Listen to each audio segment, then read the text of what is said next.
ብዙዎቻችሁ መፍትሄ አጣን፣ የዝሙት መንፈስ፣ አይነ ጥላ፣ የሰጋ ፈቃድ የሚባል የሚፈታተኑን የዝሙት መንፈስ የለ፣ የቅናት መንፈስ የለ፣ የምቀኝነት መንፈስ የለ፣ ምን የለ ውስጣችንን ንጹህ አድርጎ እንዲህ አይነቶቹ መንፈሶች ንቅል አድርጎ የሚጥልልን ምስጢሩ ውስጥ አሁን አላወቃችሁትም? ዮሐንስን ወንጌል መድገም ነው። ይኸውላችሁ ዮሐንስ ወንጌል ከስጋዊ ፈቃድ ከማንኛውም እውነት ለመናገር ዮሐንስ ወንጌል የሚያህል የለም ለጸሎት ማለት ነው። አደጋገሙን እነግራቸዋለሁ። ጸሎት ዮሐንስ ወንጌል 21 ምዕራፍ ነው ያለው። 3ቱን ምዕራፍ ሰኞ፣ 3ቱን ምዕራፍ ማክሰኞ፣ 3ቱን ምዕራፍ ሐሙስ፣ 3ቱን ምዕራፍ ዓርብ፣ 3ቱን ምዕራፍ ቅዳሜ፣ 3ቱን ምዕራፍ እሑድ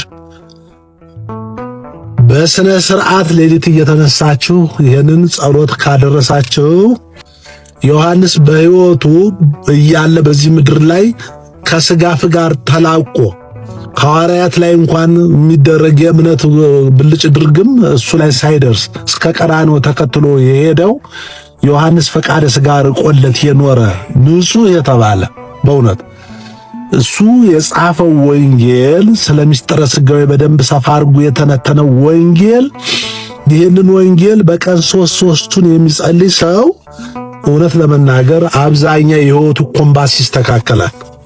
ከዚያ አሁን ብዙ ችግሮች የሚቸግረኛል፣ ይሄ ጎልብኛል፣ ይሄ ጨንቀኛል፣ ይሄ ያስቸግረኛል፣ ተቸግሬያለሁ እያሉ እኔ ብዙ ኮሜንት ስላየሁ ነው።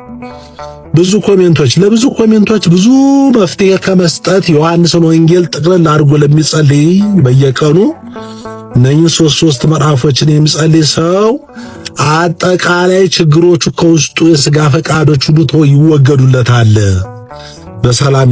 አጋጣሚ ዳዊቱ ላይ ጸሎቱ ወሳኝና አስፈላጊ ስለሆነ ከዳዊት ጋር አብሮ ታትሞ ነው እዚህ ላይ ያለው እንጂ መጽሐፍ ቅዱስ ላይም ዮሐንስ ወንጌል አለ።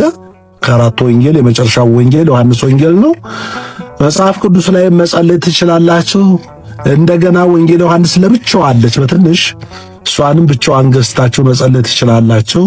እንደዚህ አይነቱን እንዳይት ታገኛችሁ። አብሮ ከዳዊቱ ጋር አስፈላጊ ጸሎት ስለሆነ አብሮ ታትሟል ማለት ነው። ዋናው መፍትሄ አሁን የነገርኳቸው ነው። የተለያዩ ችግሮችን አጠቃላይ ፍንትው አድርጎ የሚሰጥ መፍትሄ ነው። የእግዚአብሔር ሰላም ከሁላችን ጋር ይሁን።